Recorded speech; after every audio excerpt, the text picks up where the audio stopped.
ಆತ್ಮೀಯ ಸ್ಪರ್ಧಾರ್ಥಿ ಮಿತ್ರರೇ, ಇಂದಿನ ತರಗತಿಗೆ ಸ್ವಾಗತ. ಸ್ನೇಹಿತರೆ,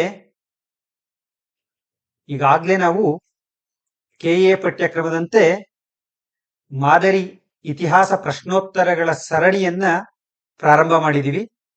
ಯಾಕಂದ್ರೆ ಒಂದಷ್ಟು ಪ್ರಶ್ನೆ ಪತ್ರಿಕೆಗಳನ್ನ ಮಾಡಲಾಗ ನಾವು ಬಿಡಿಸಿದಾಗ ಒಂದು ಐಡಿಯಾ ಬರುತ್ತೆ ಅನ್ನೋದಷ್ಟೇ. ಇದರಿಂದ ಪ್ರಶ್ನೆಗಳು ಬರ್ತವೆ ಅನ್ನೋದಕ್ಕಿಂತ ಹೆಚ್ಚಾಗಿ ಈ ಮಾದರಿಯ ಪ್ರಶ್ನೆಗಳು ಬರ್ತವೆ ಅಂತ ಹೇಳುವ ಕಿರು ಪ್ರಯತ್ನವನ್ನ ನಾನು ಮಾಡ್ತಾ ಇದ್ದೀನಿ. ಸ್ನೇಹಿತರೆ, ಇದಾಗಲೇ 6ನೇ ವಿಡಿಯೋ, ಇದು 6ನೇ ವಿಡಿಯೋ. ಸೊ ಹಾಗಾಗಿ ಈ ತರಗತಿಗೆ ಮತ್ತೊಮ್ಮೆ ತಮ್ಮೆಲ್ಲರನ್ನ ಸ್ವಾಗತಿಸ್ತಾ, ಸ್ನೇಹಿತರೆ, ಮೊದಲನೇ ಪ್ರಶ್ನೆಗೆ ಹೋಗೋದ್ಕಿಂತ ಮುಂಚಿತವಾಗಿ ಒಂದು ಚಿಕ್ಕ ಅನೌನ್ಸ್ಮೆಂಟ್.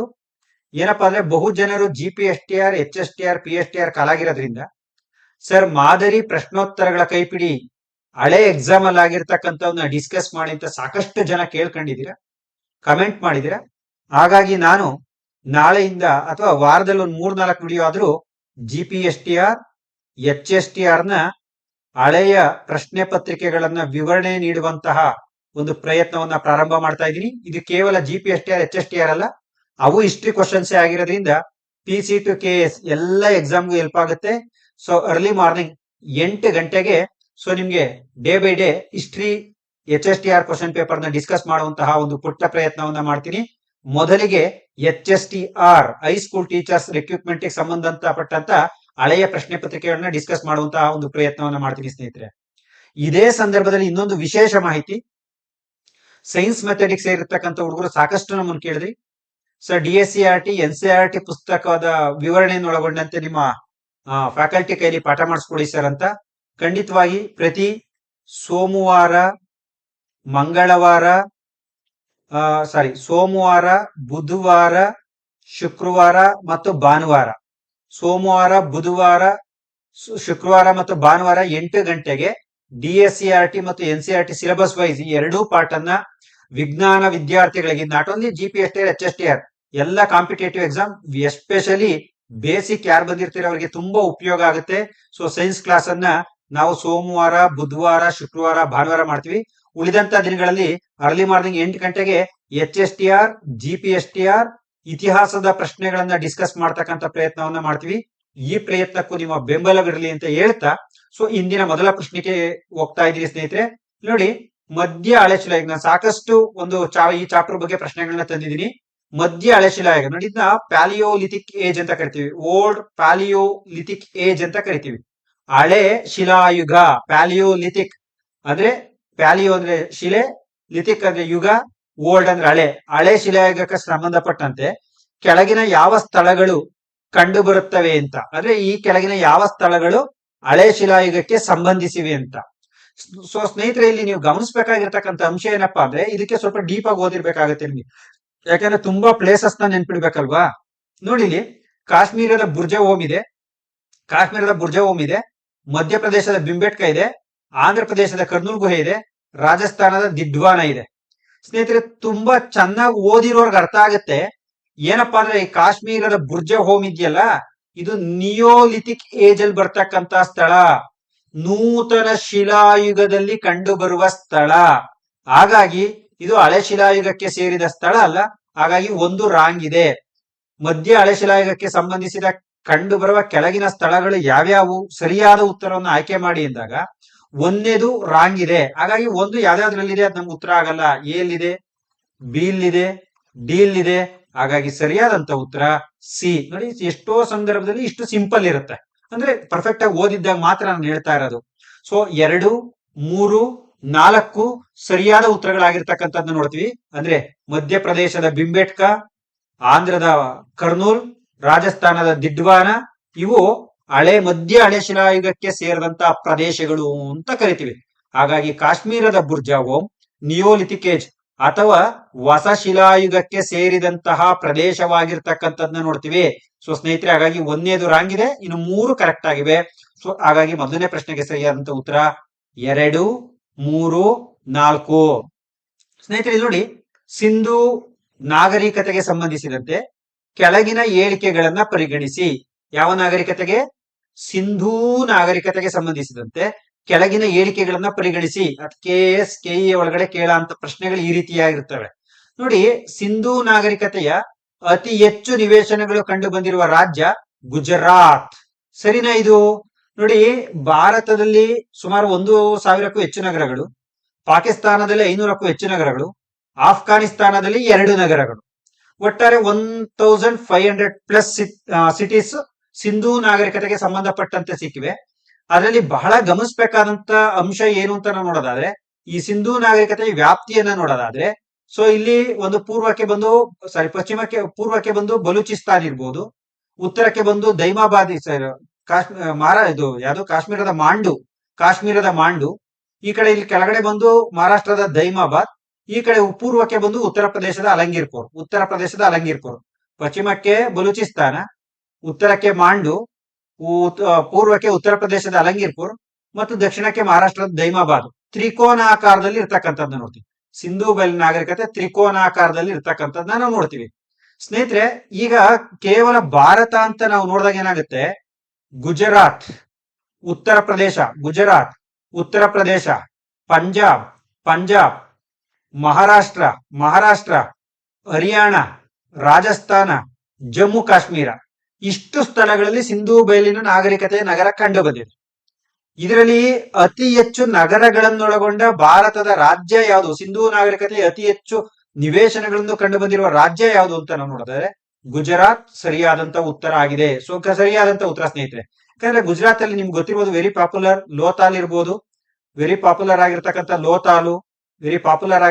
ಲೋತಾಲು, ಆಮೇಲೆ ದೋಲ್ವೀರ ಇರ್ಬೋದು, ರೋಪಾರ್ ಇರ್ಬೋದು, ಇವೆಲ್ಲವೂ ಕಂಡು ಬಂದಿರ್ತಕ್ಕ ರೋಪಾರ್ ಅಲ್ಲ, ಯಾವುದು ರಂಗಪುರ್. ಸೊ ಇವೆಲ್ಲವೂ ಲೋತಾಲು, ದೋಲ್ವೀರ, ರಂಗಪುರ್ ಅಂತ ಪಾಪ್ಯುಲರ್ ಸಿಟಿ ಕಂಡು ಬಂದಿರೋದು ಗುಜರಾತ್ ಅಲ್ಲೇ. ಸೊ ಹಾಗಾಗಿ ಈ ನಾಗರಿಕತೆಯ ಅತಿ ಹೆಚ್ಚು ನಿವೇಶನಗಳು ಕಂಡು ಬಂದಿರುವ ರಾಜ್ಯ ಗುಜರಾತ್. ಸರಿಯಾಗಿದೆ. ಸೊ ಇಲ್ಲಿ ಒಂದೇ ಸ್ಟೇಟ್ಮೆಂಟ್ ರೈಟ್ ಅನ್ಕೊಂಡಿರೋದು. ಈಗ ಎರಡನೇದು ನೋಡೋಣ.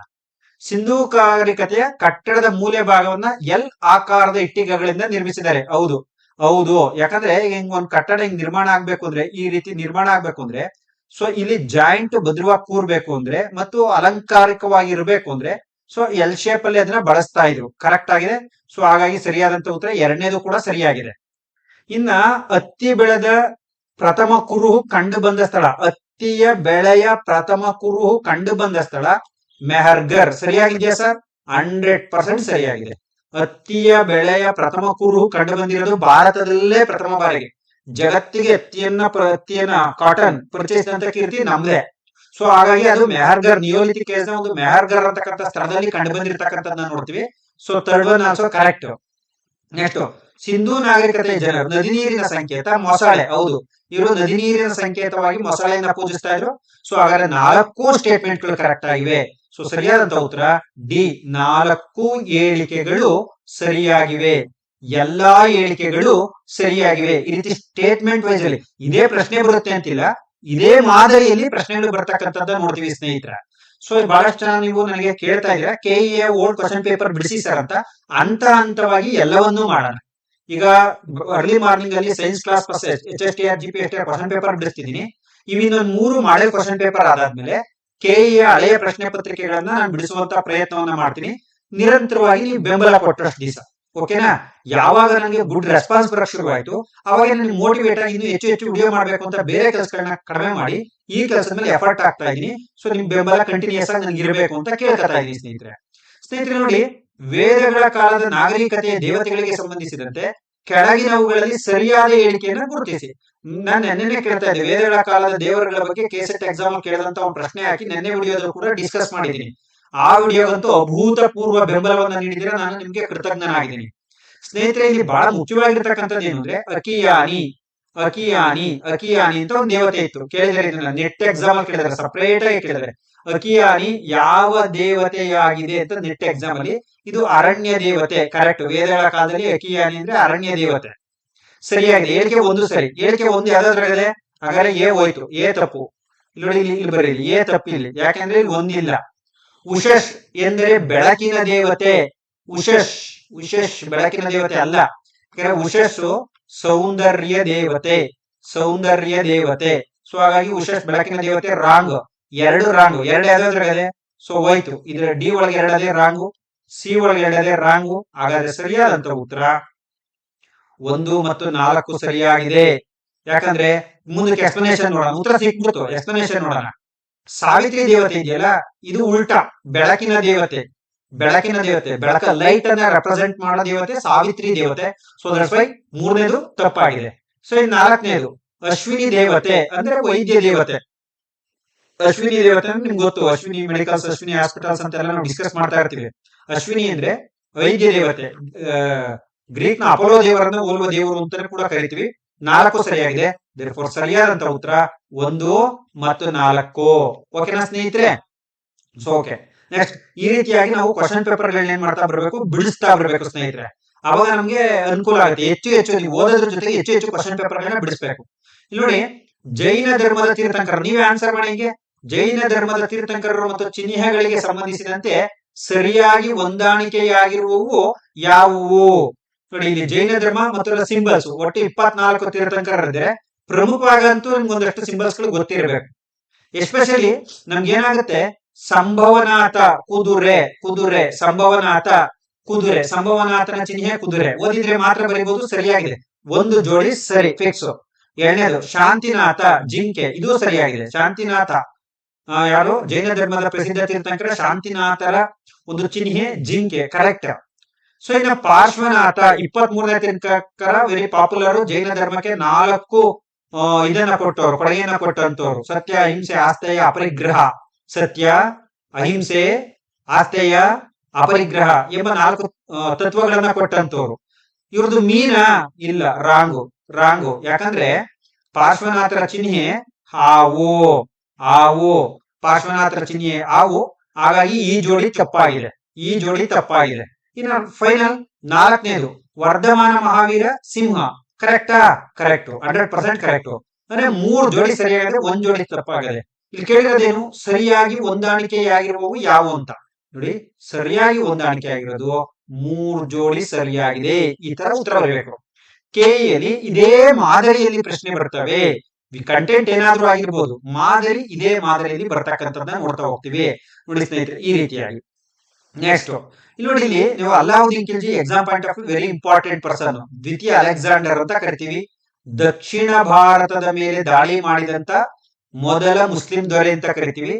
ಈತ ಗುಜರಾತ್ ಮೇಲೆ ಇರ್ಬೋದು, ಮೇವಾಡ್ ಮೇಲೆ ಇರ್ಬೋದು, ರಣತಂಬೂರ್ ಮೇಲೆ ಇರ್ಬೋದು, ಈ ರೀತಿ ಉತ್ತರ ಭಾರತದಲ್ಲಿ ಹಲವು ಯುದ್ಧಗಳನ್ನ ಮಾಡ್ತಾನೆ. ಆದ್ರೆ ಮೇವಾಡದ ಮೇಲೆ ಯಾಕೆ ಯುದ್ಧ ಮಾಡ್ತಾನೆ ಅಂದ್ರೆ, ರಾಣಿ ಪದ್ಮಿನಿ ದೇವಿಗಾಗಿ ಮಾಡಿದಂತ ಯುದ್ಧ ಅಂತಾನೆ ಕರಿಬಹುದು ಮೇವಾಡದ ಯುದ್ಧವನ್ನ. ಸ್ನೇಹಿತರೆ ನೋಡಿ, ಮೇವಾಡ ಯುದ್ಧವು ಅಲ್ಲಾವುದ್ದೀನ್ ಖಿಲ್ಜಿ ಮತ್ತು ರಾಜ ರತನ್ ಸಿಂಗ್ ನಡುವೆ ನಡೆದ ಯುದ್ಧವಾಗಿದೆ. ಸರಿನಾ? ಹೌದು. ಯಾಕಂದ್ರೆ ಮೇವಾಡದ ರಾಜ ರತ್ನ ಸಿಂಹ ಅಥವಾ ರತನ್ ಸಿಂಗ್. ಸ್ಟೇಟ್ಮೆಂಟ್ ಕರೆಕ್ಟ್ ಆಗಿದೆ ಸ್ನೇಹಿತರೆ, ಸ್ಟೇಟ್ಮೆಂಟ್ ಕರೆಕ್ಟ್ ಆಗಿದೆ. ಇದು ಕರೆಕ್ಟ್ ಆಗಿದೆ. ನೋಡಿ, ಓದದೆ ಏನನ್ನು ಸಾಧಿಸಲು ಸಾಧ್ಯವಿಲ್ಲ. ನನಗ್ ಪ್ರಕಾರ ಓದೋದಕ್ಕೆ ಟೆಕ್ನಿಕ್ ಅನ್ನೋದೇ ಇಲ್ಲ. ಓದಿ ಹಳೆಯ ಪ್ರಶ್ನೆ ಪತ್ರಿಕೆಗಳನ್ನ ಬಿಡಿಸಿ ಯಾವ್ದು ಇಂಪಾರ್ಟೆಂಟ್ ಅಲ್ಲ, ಯಾವ ರೀತಿ ಓದ್ಬೇಕು, ಯಾವ ರೀತಿ ಓದಬಾರ್ದು ಅಂತ ತಿಳ್ಕೋಬಹುದೇ ಹೊರತು ಓದದೆ ಎಕ್ಸಾಮ್ ನ ಪಾಸ್ ಆಗಕ್ಕೆ ಸಾಧ್ಯನೇ ಇಲ್ಲ. ನೆಕ್ಸ್ಟ್ 2ನೇ ಸ್ಟೇಟ್ಮೆಂಟ್, ರಾಣಿ ಪದ್ಮಿನಿ ದೇವಿಯು ಜೋಹರ್ ಪದ್ಧತಿಯ ಮೂಲಕ ಸಾವನ್ನಪ್ಪಿದಳು. ಸರಿನಾ? ರಾಣಿ ಪದ್ಮಿನಿ ದೇವಿ ಜೋಹರ್ ಪದ್ಧತಿಯ ಮೂಲಕ, ಜೋಹರ್ ಅಂದ್ರೆ ಏನು? ಅಗ್ನಿಗೆ ಆಹುತಿಯಾಗುವುದು. ಸರಿನಾ? ಆದ್ರ ಹೌದು. ಏನಾಗುತ್ತೆ, ರತನ್ ಸಿಂಗ್ ನನ್ನ ಕೊಂದಾಕ್ಬಿಡ್ತಾನೆ ಅಲ್ಲಾವುದ್ದೀನ್ ಖಿಲ್ಜಿ. ಇನ್ನ ಅಲ್ಲಾವುದ್ದೀನ್ ಖಿಲ್ಜಿಯ ಪಾಲಾಗಬಾರ್ದು ಅಂತ ಸತಿ ಪದ್ಮಿನಿ ದೇವಿ ಏನ್ ಮಾಡ್ತಾರೆ, ಅವತ್ ನಮ್ಮ ಹಿಂದೂ ಹೆಣ್ಮಕ್ಳು ತಮ್ಮ ಆತ್ಮರಕ್ಷಣೆಗಾಗಿ, ಮಾನ ರಕ್ಷಣೆಗಾಗಿ ಪತಿಯ ಸಾವಾಗ್ತಿದ್ದಾಗೆ ಬೆಂಕಿಗೆ ಬಿದ್ದು ಸಾಯ್ತಾರೆ. ಸೊ ವಿದೇಶಿ ದಾಳಿ ಸಂದರ್ಭದಲ್ಲಿ ಬೆಂಕಿಗೆ ಬಿದ್ದು ಸತ್ತಂತ ಈ ಪದ್ಧತಿಯನ್ನ ಜೋಹರ್ ಪದ್ಧತಿ ಅಂತ ಕರಿತೀವಿ. ಹೌದು, ಈ ಸ್ಟೇಟ್ಮೆಂಟ್ ಕೂಡ ಕರೆಕ್ಟ್ ಆಗಿದೆ. ಹಾಗಾಗಿ ನೋಡಿ, ಹೇಳಿಕೆ 1, 2 ಸರಿಯಾಗಿದೆ. ನೋಡಿ, ಮುಗಿದೋಯ್ತು, ಉತ್ತರ ಶುರುವಾಯ್ತು. ಇದು ಹೇಳಿಕೆ 1, 2 ಎರಡೂ ಸರಿಯಾಗಿದೆ. ಹೇಳಿಕೆ 1 ಸರಿಯಾಗಿದೆ, ಹೇಳಿಕೆ 2 ಸರಿಯಾಗಿದೆ. ಆಪ್ಷನ್ ಎ ಸರಿಯಾದಂತ ಉತ್ತರ. ನೆಕ್ಸ್ಟ್, ಒಂದು ಕೋಟೆಗಿಂತ ಒಬ್ಬ ಮುಸ್ಲಿಮನ ಶಿರಮುಖೆ ಎಂಬುದು ಯಾರ ರೀತಿಯಾಗಿತ್ತು? ಯಾರ್ದದು? ನೋಡಿ, ಅಲ್ಲಾವುದ್ದೀನ್ ಖಿಲ್ಜಿನ, ಶಂಸುದ್ದೀನ್ ಬಲ್ಬನ್ನ, ಜಲಾಲುದ್ದೀನ್ ಖಿಲ್ಜಿನ ಅಂತ. ಇಲ್ಲಿ ನೋಡಿ, ಇಲ್ಲಿ ಒಬ್ಬ ದೊರೆ ಇರ್ತಾನೆ. ಈ ಗುಲಾಮಿ ಸಂತತಿಯ ಕೊನೆಯ ದೊರೆ ಕೈಕೂಬಾದ್ನ ಕೊಂದು ಜಲಾಲುದ್ದೀನ್ ಖಿಲ್ಜಿ ಅಂತಕ್ಕಂಥ ವ್ಯಕ್ತಿ ಖಿಲ್ಜಿ ಮನೆತನವನ್ನ ಸ್ಥಾಪನೆ ಮಾಡಿರ್ತಾನೆ. ಈತ ಮೇವಾಡದ ಕೋಟೆ ಮೇಲೆ ದಾಳಿ ಮಾಡಿದಂತ ಸಂದರ್ಭದಲ್ಲಿ ಸಾಕಷ್ಟು ಸತತ ಪ್ರಯತ್ನಗಳ ಹೊರತಾಗಿಯೂ ಕೋಟೆ ವಶ ಆಗಲ್ಲ. ಮುಸ್ಲಿಮರು ಸಾಕಷ್ಟು ಸಾವಿಗೆ ತುದಿಗೆ ಹೋಗ್ತಾ ಇರ್ತಾರೆ. ಅವಾಗ ಇವನು ಹೇಳ್ತಾನೆ, ನನಗೆ ಒಂದು ಕೋಟೆ ದಕ್ಕದೇ ಇದ್ರೂ ಪರವಾಗಿಲ್ಲ, ಒಬ್ಬ ಮುಸ್ಲಿಮರ ತಲೆ ಶಿರ ಜೀವ ಮುಖ್ಯ ಅಂತ ಹೇಳಿ. ಅದನ್ನ ಹೇಳಿದ್ ಬೇರೆ ಯಾರು ಅಲ್ಲ, ಜಲಾಲುದ್ದೀನ್ ಖಿಲ್ಜಿ. ಜಲಾಲುದ್ದೀನ್ ಖಿಲ್ಜಿ ಒಬ್ಬ ಮುಸ್ಲಿಮರ ಶಿರ ಮುಖ್ಯ, ತಲೆ ಮುಖ್ಯ, ಒಬ್ಬ ಮುಸ್ಲಿಂ ನಮ್ಗೆ ಇಂಪಾರ್ಟೆಂಟ್ ಅಂತ ಹೇಳಿ ಸೊ ಒಂದು ಸ್ಟೇಟ್ಮೆಂಟ್ ಅಂತ ಮಾಡಿದಂತ ವ್ಯಕ್ತಿ ಜಲಾಲುದ್ದೀನ್ ಖಿಲ್ಜಿ. ಈ ತರ ನಮ್ಗೆ ಅಷ್ಟೇ ಫೇಮಸ್ ಆಗಿರ್ತಕ್ಕಂಥ ಸ್ಟೇಟ್ಮೆಂಟ್ಗಳು ಬರುವ ಸಾಧ್ಯತೆಗಳಿರ್ತವೆ. ಸ್ನೇಹಿತರೆ, ಬಹಳ ಮುಖ್ಯವಾಗಿರೋದು ಅರ್ಥ ಆಗ್ತದಲ್ವಾಪ್ಪ ನಿಮ್ಗೆಲ್ಲ ಈ ಕ್ವಶನ್ಸ್? ಸೊ ಅರ್ಥ ಆಗ್ತದಲ್ವಾ? ಏನಾದ್ರೂ ಇದ್ರೆ ಕಮೆಂಟ್ ಮಾಡಿ. ಇನ್ನು ಏನಾದ್ರು ನನ್ನಲ್ಲಿ ಚೇಂಜಸ್ ಬೇಕು ಅಂದ್ರೆ ಕಮೆಂಟ್ ಮಾಡಿ, ಅಥವಾ ಇನ್ನು ಯಾವ ರೀತಿಯಾದಂತಹ ಪ್ರಶ್ನೆಗಳು ಬೇಕು ಅಂದ್ರೂ ಕಮೆಂಟ್ ಮಾಡಿ. ಸೊ HSTR ಪ್ರಶ್ನೆ ಪತ್ರಿಕೆಯ ಪ್ರಶ್ನೆಗಳನ್ನ ಶೀಘ್ರದಲ್ಲೇ ಪ್ರಾರಂಭ ಮಾಡ್ತೀನಿ. ಓಕೆ. ಕುತುಬ್ ಮಿನಾರ್ಗೆ ಸಂಬಂಧಿಸಿದಂತೆ ಕೆಳಗಿನವುಗಳಲ್ಲಿ ತಪ್ಪಾದವುಗಳನ್ನ ಗುರುತಿಸಿ. ಕುತುಬ್ ಮಿನಾರ್ಗೆ ಸಂಬಂಧಿಸಿದಂತೆ ಕೆಳಗಿನವುಗಳಲ್ಲಿ ತಪ್ಪಾಗಿರೋದನ್ನ ಗುರುತಿಸಿ ಅಂತ ಕೇಳಿದ್ರೆ, ನೋಡಿ, ಕುತುಬ್ ನಿರ್ಮಾಣ ಕಾರ್ಯವನ್ನ ಪ್ರಾರಂಭಿಸಿದ್ದು ಕುತುಬ್ದೀನ್ ಐಬಕ್. ಕುತುಬ್ದೀನ್ ಐಬಕ್ 1198ರಲ್ಲಿ ಕುತುಬ್ ಮಿನಾರ್. ಯಾಕಂದ್ರೆ ಕುತುಬ್ದೀನ್ ಐಬಕ್ ಇದೆಯಲ್ಲ, ಈತ ಭಾರತದಲ್ಲಿ ಗುಲಾಮಿ ಸಂತತಿಯ ಸ್ಥಾಪಕ. ಈತನ ಆಸ್ಥಾನಕ್ಕೆ ಖ್ವಾಜಾ ಕುತುಬ್ದೀನ್ ಬಕ್ತಿಯಾರ್ ಕಾಕಿ ಎಂಬ ಸೂಫಿ ಸಂತ ಭೇಟಿ ನೀಡ್ತಾನೆ. ಆತನ ಸ್ಮರಣಾರ್ಥವಾಗಿ ಕುತುಬ್ ಮಿನಾರ್ ಕಟ್ಟಡದ ನಿರ್ಮಾಣ ಕಾರ್ಯವನ್ನು ಪ್ರಾರಂಭ ಮಾಡ್ತಾನೆ. ಆಪ್ಷನ್ ಎ ಸರಿಯಾಗಿದೆ. ಅದರಲ್ಲಿ ನಾವೇನ್ ಗುರುತಿಸ್ಬೇಕು? ತಪ್ಪಾಗಿರೋದನ್ನ ಗುರುತಿಸ್ಬೇಕು. ಕುತುಬ್ ಮಿನಾರ್ ಬಿಳಿ ಬಳಪದ ಕಲ್ಲಿನಿಂದ ನಿರ್ಮಾಣ ಮಾಡಲಾಗಿದೆ. ನಿಮ್ಗೆ ಇಲ್ಲೇ ಉತ್ತರ ಸಿಕ್ಕೋಯ್ತು. ತಪ್ಪಿದು. ಬಿ ಸ್ಟೇಟ್ಮೆಂಟ್ ತಪ್ಪು. ನಮ್ಗಿದೆ ಸರಿಯಾದಂತ ಉತ್ತರ ಈ ಪ್ರಶ್ನೆಗೆ. ಬಟ್ ಕುತುಬ್ ಮಿನಾರ್ಗೆ ಸಂಬಂಧಪಟ್ಟಂತೆ ಇದು ತಪ್ಪಾಗಿದೆ. ಯಾಕಂದ್ರೆ ನಾವು ಅಲ್ಲಿ ರೆಡ್ ಸ್ಟೋನ್ ಮತ್ತು ಮಾರ್ಬಲ್ಸ್ ಅನ್ನ ಬಳಸ್ತೀವಿ. ಕೆಂಪು ಶಿಲೆ ಮತ್ತು ಮಾರ್ಬಲ್ಸ್ ಅನ್ನ ಬಳಸಿ ಮಾಡಿರ್ತಕ್ಕಂಥದ್ದನ್ನ ನೋಡ್ತೀವಿ. ನೆಕ್ಸ್ಟ್ ಆಗಲೇ ಕುತುಬ್ ಮಿನಾರ್ ಖ್ವಾಜಾ ಕುತುಬ್ದೀನ್ ಬಕ್ತಿಯಾರ್ ಕಾಕಿ ಸ್ಮರಣಾರ್ಥ ನಿರ್ಮಾಣ ಮಾಡ್ತಾರೆ. ರೈಟ್. ಇದರ ಎತ್ತರ 73 ಮೀಟರ್. ಸರಿಯಾಗಿದೆ. So therefore wrong answer is B. ಅರ್ಥ ಆಯ್ತಪ್ಪ? ನೋಡಿ, ನೆಕ್ಸ್ಟ್ ಕೆಳಗಿನವರಲ್ಲಿ ಪ್ರಥಮ ಕಾಂಗ್ರೆಸ್ ಅಧಿವೇಶನಕ್ಕೆ ಭಾಗವಹಿಸದ ನಾಯಕರು ಯಾರು? ಭಾಗವಹಿಸದ ಇತ್ತೀಚೆಗೆ ಬರೋ ಇಂಥವೇ ಪ್ರಶ್ನೆಗಳು ಕನ್ಫ್ಯೂಸ್ ಮಾಡೋದು. ಸ್ನೇಹಿತರೆ, ನಿಜವಾಗ್ಲೂ ಕೂಡ ಚೆನ್ನಾಗಿ ಓದಿ. ಇತಿಹಾಸಕ್ಕೆ ಸಂಬಂಧಪಟ್ಟಂತೆ ನನ್ನ ಚಾನಲ್ ನಿಮಗೆ ತುಂಬಾ ಹೆಲ್ಪ್ ಆಗ್ತದೆ ಅಂತ ನಾನಾದ್ರೂ ಭಾವಿಸ್ತೀನಿ. ಯಾಕಂದ್ರೆ ನಾನು ಕಂಟೆಂಟ್ ಓರಿಯೆಂಟೆಡ್, ಜನರಲ್ ಸಾಮಾಜಿಕವಾದಂತಹ ಅಥವಾ ಎಕ್ಸಾಮ್ ಅಲ್ಲಿ ಸೋಲು ಗೆಲುವುಗಳ ವಿಡಿಯೋಗಳನ್ನ ನಾನು ಮಾಡಕ್ ಹೋಗಲ್ಲ. ಬಿಕಾಸ್ ಅದು ಈಗಾಗಲೇ ಬಹಳಷ್ಟು ಜನ ಮಾಡ್ತಾ ಇದ್ದಾರೆ. ಸೊ ನಾನು ಕಂಟೆಂಟ್ ಕೂಡ ಪ್ರಯತ್ನವನ್ನ ಮಾಡ್ತೀನಿ. ಯಾಕಂದ್ರೆ ಈ ಒಂದು ವಿಡಿಯೋ ನೋಡಿದಂತ ಹುಡುಗಿಗೆ ಒಂದಾದ ಪ್ರಶ್ನೆಗಳು ಎಕ್ಸಾಮ್ ಅಲ್ಲಿ ಬರಬೇಕು ಅನ್ನೋದು ನನ್ನ ಆಸೆ. ನೋಡಿ, ಇಲ್ಲಿ ಫಿರೋಜ್ ಶಾ ಮೆಹ್ತಾ ಇದೆ, ಇವರು ಕೂಡ ಭಾಗವಹಿಸಿದ್ರು. KT ತೆಲಂಗಾಣಗೂ ಭಾಗವಹಿಸಿದ್ರು. ದಾದಾಬಾಯಿ ನವರೋಜಿ ಭಾಗವಹಿಸಿದ್ರು. ಬದ್ರುದ್ದೀನ್ ತ್ಯಾಬ್ಜಿ ಕೂಡ ಭಾಗವಹಿಸಿದ್ರು. ಗೊತ್ತು ನಿಮ್ಗೆ, ಸಂಸ್ಥಾಪಕ ಕಾರ್ಯದರ್ಶಿ ಕೂಡ ಹೌದು. ಉಮೇಶ್ ಚಂದ್ರ ಬ್ಯಾನರ್ಜಿ ಅದರ ಅಧ್ಯಕ್ಷ ಕೂಡ ಹೌದು. ಯಾಕಂದ್ರೆ ಡಿಸೆಂಬರ್ 28ರಿಂದ ಡಿಸೆಂಬರ್ 31, 1885 ಅಲ್ಲಿ ರಾಷ್ಟ್ರೀಯ ಕಾಂಗ್ರೆಸ್ನ ಮೊದಲ ಅಧಿವೇಶನ ಬಾಂಬೆ ಜರುಗುತ್ತೆ. ಉಮೇಶ್ ಚಂದ್ರ ಬ್ಯಾನರ್ಜಿ ಅಧ್ಯಕ್ಷರಾಗಿರ್ತಾರೆ. ಇಲ್ಲಿ ಸುಮಾರು 72 ಜನ ಭಾಗವಹಿಸ್ತಾರೆ. ಕನ್ನಡಿಗರು ಕೂಡ ಸೇರಿ 72 ಜನ ಭಾಗವಹಿಸ್ತಾರೆ. ಭಾಗವಹಿಸದೆ ಇರೋರು ಯಾರು ಅಂದ್ರೆ, ಸರಿಯಾದಂತ ಉತ್ತರ ಭಾಗವಹಿಸ್ತಾ ಇರೋದು ಸಿ, ಸುರೇಂದ್ರನಾಥ್ ಬ್ಯಾನರ್ಜಿ ಮತ್ತು ಆನಂದ ಮೋಹನ ಬೋಸ್. ಯಾಕಂದ್ರೆ ಯಾಕೆ ಅವ್ರು ಪಾರ್ಟಿಸಿಪೇಟ್ ಮಾಡ್ಲಿಲ್ಲ ಅಂದ್ರೆ, ಇಂಡಿಯನ್ ನ್ಯಾಷನಲ್ ಕಾನ್ಫರೆನ್ಸ್ ಅಂತ ಸುರೇಂದ್ರನಾಥ್ ಬ್ಯಾನರ್ಜಿಯೇ ಸ್ಥಾಪಿಸಿದಂತ ಒಂದು ಸಂಸ್ಥೆ ಇತ್ತು. ಇದೇ ಸಂದರ್ಭದಲ್ಲಿ ಈ ಕಾಂಗ್ರೆಸ್ ಅಧಿವೇಶನ ನಡೀಬೇಕಾದ್ರೆ ಅದು ಕಲ್ಕತ್ತಾದಲ್ಲಿ ಸಭೆ ಸೇರಿತ್ತು. ಆ ಸಭೆಗೆ ಇವರು ಹೋಗಬೇಕಾದ ಅನಿವಾರ್ಯತೆ ಇದ್ದಿದ್ರಿಂದ ಇಲ್ಲಿಗೆ ಆಗಮಿಸಲು ಕಷ್ಟ ಸಾಧ್ಯ ಆಯ್ತು. ಹಾಗಾಗಿ ಭಾಗವಹಿಸದ ನಾಯಕರು ಅಂತ ಕೇಳಿದ್ರೆ ಸುರೇಂದ್ರನಾಥ್ ಬ್ಯಾನರ್ಜಿ, ಆನಂದ ಮೋಹನ ಬೋಸ್.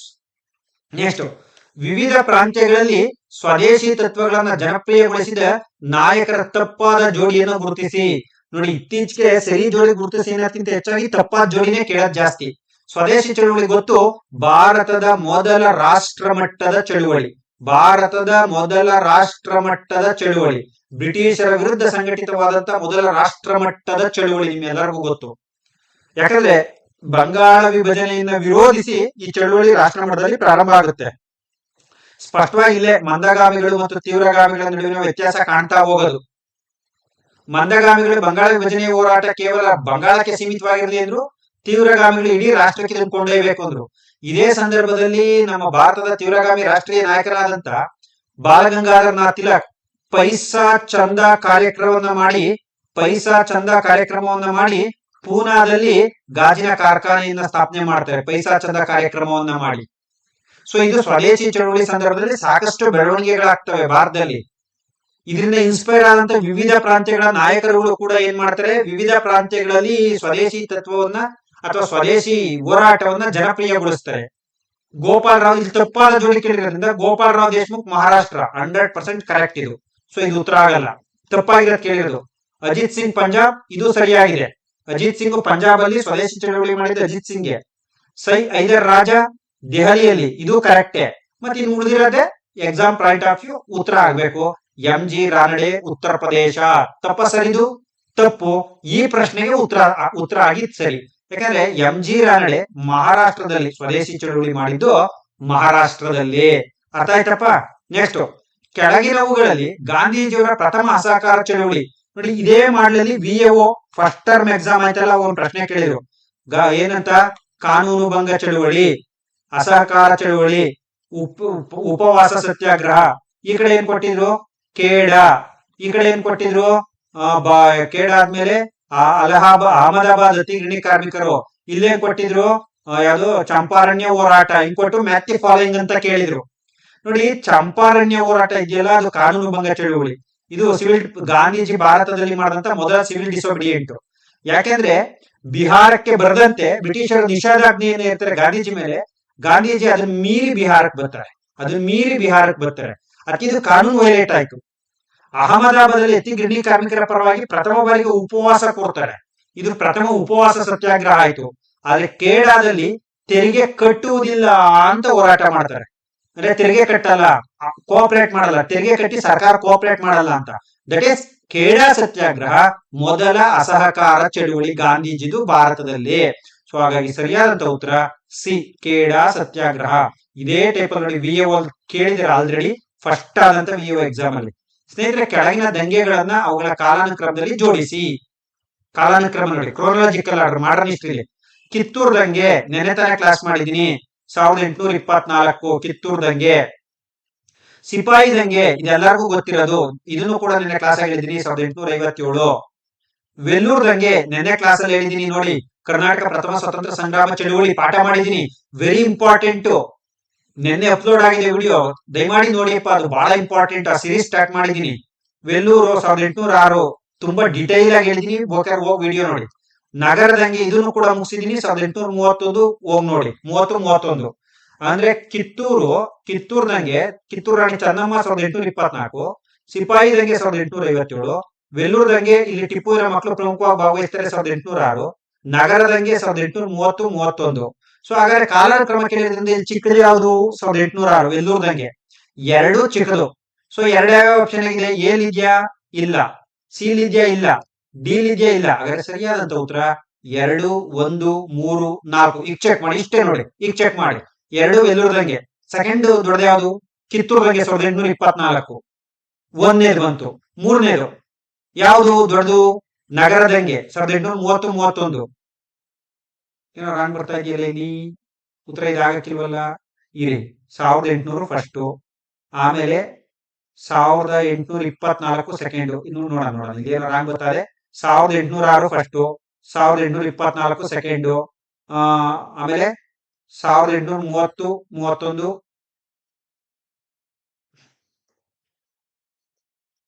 ನೋಡಿ, 1806 ಫಸ್ಟ್ ಬರ್ಬೇಕಲ್ವಾ? ನೆಕ್ಸ್ಟ್ 1824 ಸೆಕೆಂಡ್ ಬರ್ಬೇಕಲ್ವಾ? ನೆಕ್ಸ್ಟ್ 1830-31 ಥರ್ಡ್ ಬರ್ಬೇಕಲ್ವಾ? 1857 ಫೋರ್ತ್ ಬರ್ಬೇಕಲ್ವಾ? ಅಂದ್ರೆ 806 2, 1, 4, 3. 2 ನೋಡಿ, 2, 1, 4, 3. ಇದು ಸರಿಯಾದಂತ ಉತ್ತರ. ಇಲ್ಲಿ DTP ಮಿಸ್ಟೇಕ್ ಆಗಿದೆ. ಯಾಕೆಂದ್ರೆ ಕಿತ್ತೂರು ರಾಣಿ ಚೆನ್ನಮ್ಮ 1824, ನಗರದಂಗೆ 1830-31. ರೈಟಾ? ಸೊ ಹಾಗಾಗಿ ಇಲ್ಲಿ ಬಹಳ ಮುಖ್ಯವಾಗಿರ್ತಕ್ಕಂಥ ವಿಚಾರ ಏನಪ್ಪಾ ಅಂದ್ರೆ, exam point of view very very very ಬಹಳ ಇಂಪಾರ್ಟೆಂಟ್ ಆಗಿರ್ತಕ್ಕಂಥ ನಾವು ನೋಡ್ತಾ ಹೋಗ್ತೀವಿ. ಸ್ನೇಹಿತರೆ, ಈ ಪ್ರಶ್ನೆ ಸ್ವಲ್ಪ ಆಪ್ಷನ್ ತಪ್ಪಾಗಿರೋದ್ರಿಂದ ಸ್ವಲ್ಪ ಗಮನ ಇಟ್ಟು ನೋಡ್ರಿ. 1824 ಕಿತ್ತೂರಿನ ಬಂಡಾಯ. ಅರ್ಥ ಆಯ್ತಲ್ಲ? ಓಕೆ, 2, 1, 3, 4 ಸರಿಯಾದಂತ ಉತ್ತರ 2, 1, 3, 4. ಸರಿ ನಾನೇನು ಹೇಳ್ತಾ ಇದ್ದೀನ? 2, 1, 4, 3. ಸಾರಿ ಇದು ತಪ್ಪದೆ. 2, 1, 4, 3 ಸರಿಯಾದಂತ ಉತ್ತರ 2, 1, 4, 3. ಒಂದ್ ವೇಳೆ ಎಕ್ಸಾಮ್ ಆಗಿ ಹಿಂಗಿದ್ರೆ ಏನ್ ಸರ್ ಮಾಡೋದಂದ್ರೆ, ಯಾವ್ದನ್ನ ಅಟೆಂಡ್ ಮಾಡಿ 1 ಮಾರ್ಕ್ ಸಿಗುತ್ತೆ ನಿಮ್ಗೆ. 1 ಮಾರ್ಕ್ ಸಿಗುತ್ತೆ ನಿಮ್ಗೆ. ಸೊ 2, 1, 4, 3 ಇಲ್ಲಿ ಸರಿಯಾದಂತ ಉತ್ತರ. ನೆಕ್ಸ್ಟ್, ವಿಜಯನಗರ ಸಾಮ್ರಾಜ್ಯಕ್ಕೆ ಸಂಬಂಧಿಸಿದಂತೆ ಕೆಳಗಿನ ಹೇಳಿಕೆಗಳಲ್ಲಿ ಸರಿಯಾದವುಗಳನ್ನ ಆಯ್ಕೆ ಮಾಡಿ. ಗೌಡ ಗೌಡ ಎಂಬ ಅಧಿಕಾರಿ ಗ್ರಾಮದ ಮುಖಂಡನಾಗಿದ್ದನು. ಸರಿಯಾಗಿದೆ. ಯಾಕಂದ್ರೆ ಗೌಡ, ಶಾನ್ಭೋಗ, ಕರ್ಣಿಕೆ ಇವರು ಗ್ರಾಮದ ಗ್ರಾಮಾಡಳಿತವನ್ನು ನೋಡ್ಕೊಳ್ತಿರ್ತಕ್ಕಂಥದ್ದವರು. ವಿಜಯನಗರದ ಸಾಮ್ರಾಜ್ಯಕ್ಕೆ ಸಂಬಂಧಿಸಿದಂತೆ ಕೆಳಗಿನ ಹೇಳಿಕೆಗಳನ್ನ ಸರಿಯಾದವುಗಳನ್ನ ಆಯ್ಕೆ ಮಾಡಿದ್ರು. ಒಂದ್ ಸರಿಗಿದೆ.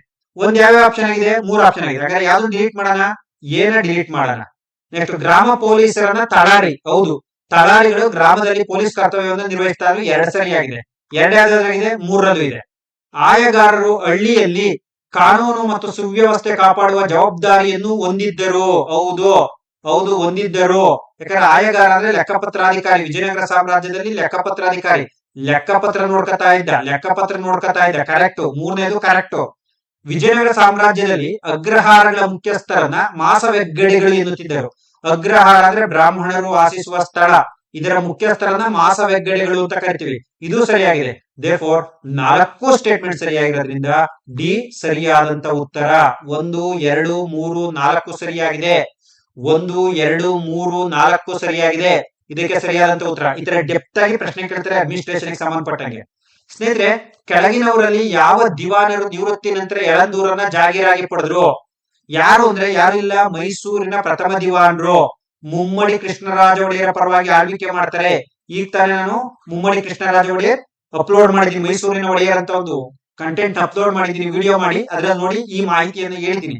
ದಿವಾನ್ ಪೂರ್ಣಯ್ಯನವರು ಸೊ ಯಳಂದೂರನ್ನ ತನ್ನ ಸೇವೆಗಾಗಿ ವಂಶ ಪಾರಂಪರ್ಯವಾಗಿ ಯಾರು ಗಿಫ್ಟ್ ಆಗಿ, ದಾನವಾಗಿ, ಜಾಗೀರಾಗಿ ಪಡೆದ್ರು ಅಂದ್ರೆ ದಿವಾನ್ ಪೂರ್ಣಯ್ಯನವರು. ಸರಿಯಾದಂತ ಉತ್ತರ. ಸ್ನೇಹಿತರೆ, ಅರಣ್ಯ ಸತ್ಯಾಗ್ರಹ, ಕರ್ನಾಟಕದಲ್ಲಿ ನಡೆದಂತ ಅರಣ್ಯ ಸತ್ಯಾಗ್ರಹಕ್ಕೆ ಸಂಬಂಧಿಸಿದಂತೆ ಕೆಳಗಿನ ಯಾವ ಹೇಳಿಕೆ ತಪ್ಪಾಗಿದೆ? ಇದು ಕರ್ನಾಟಕ ಅಂತ ಒಂದು ವರ್ಡ್ ಬರ್ಬೇಕಾಗಿತ್ತು, ಮಿಸ್ ಆಗಿದೆ ಟೈಪಿಂಗ್ ಅಲ್ಲಿ. ಸೊ ಇದು ಕಾಡುಗಳ ನಾಶದ ವಿರುದ್ಧ ಚಳುವಳಿಯಾಗಿದೆ. ರಾಂಗೋ.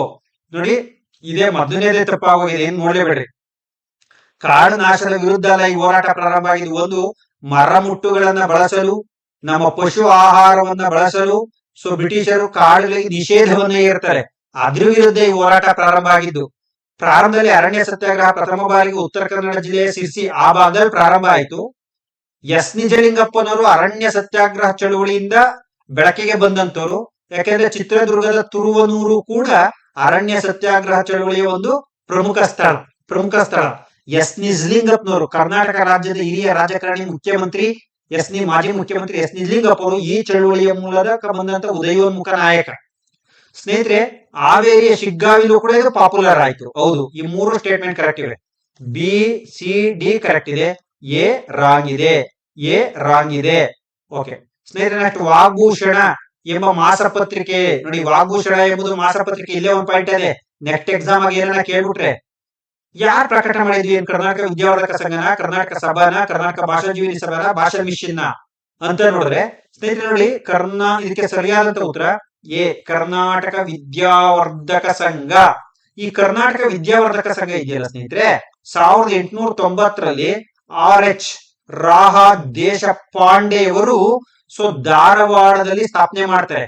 ಯಾಕೆಂದ್ರೆ ಕನ್ನಡ ಲಿಟ್ರೇಚರ್ಗೆ ಸಪೋರ್ಟ್ ಅನ್ನ ಕೊಡ್ಲಿಕ್ಕೆ, ಕನ್ನಡ ಸಾಹಿತಿಗಳಿಗೆ ಸಪೋರ್ಟ್ ಅನ್ನ ಕೊಡ್ಲಿಕ್ಕೆ, ಕರ್ನಾಟಕ ಏಕೀಕರಣದ ಹೋರಾಟದಲ್ಲಿ ಪ್ರಮುಖ ಪಾತ್ರವನ್ನು ವಹಿಸಲಿಕ್ಕೆ, ಕನ್ನಡ ಪತ್ರಿಕೆಗಳಿಗೆ ಸಪೋರ್ಟ್ ಮಾಡ್ಲಿಕ್ಕೆ, ಕನ್ನಡ ಸಾಹಿತ್ಯ ಪುಸ್ತಕಗಳಿಗೆ ಸಪೋರ್ಟ್ ಮಾಡ್ಲಿಕ್ಕೆ, ಒಟ್ಟಾರೆ ಕನ್ನಡ ಭಾಷೆಯ ಬೆಳವಣಿಗೆಗೆ ಸಹಾಯ ಮಾಡ್ಲಿಕ್ಕೆ ಕರ್ನಾಟಕ ವಿದ್ಯಾವರ್ಧಕ ಸಂಘ ಪ್ರಾರಂಭ ಆಗುತ್ತೆ 1890ರಲ್ಲಿ ಧಾರವಾಡದಲ್ಲಿ. ಸೊ ಈ ಒಂದು ಸಂಘ ವಾಗ್ಭೂಷಣ ಎಂಬ ಪತ್ರಿಕೆಯನ್ನ ಪ್ರಕಟ ಮಾಡುತ್ತೆ. ಸೊ ಸ್ನೇಹಿತರೆ, ಇಷ್ಟು ಪ್ರಶ್ನೆಗಳನ್ನು ತೆಗೆದುಕೊಂಡು ಬಂದಿದ್ದೀನಿ. ಇನ್ನೇನಾರ ಸಲಹೆಗಳಿದ್ದಲ್ಲಿ ನೀವು ನನಗೆ ತಿಳಿಸಿ ಅಂತ ಹೇಳ್ತಾ, ಸೊ ಶೀಘ್ರದಲ್ಲೇ HSTR ಗೆ ಸಂಬಂಧಪಟ್ಟಂತ ಒಂದು ವಿಡಿಯೋವನ್ನು ಕೂಡ ನಾನು ಸ್ಟಾರ್ಟ್ ಮಾಡ್ತೀನಿ. ಸೊ ಈ ವಿಡಿಯೋವನ್ನ ಒಂದು ಇದನ್ನ ಮಾಡಿದಕ್ಕಾಗಿ ನಾನು ನಿಮ್ಗೆ ಧನ್ಯವಾದಗಳನ್ನ ಅರ್ಪಿಸ್ತಾ, ಸ್ನೇಹಿತರೆ ಮುಂದಿನ ವಿಡಿಯೋ ಭೇಟಿ ಆಗ್ತೀನಿ. ಧನ್ಯವಾದಗಳು. ಸದಾ ನಿಮ್ಮ ಬೆಂಬಲ ಹೀಗೆ ಇರಲಿ.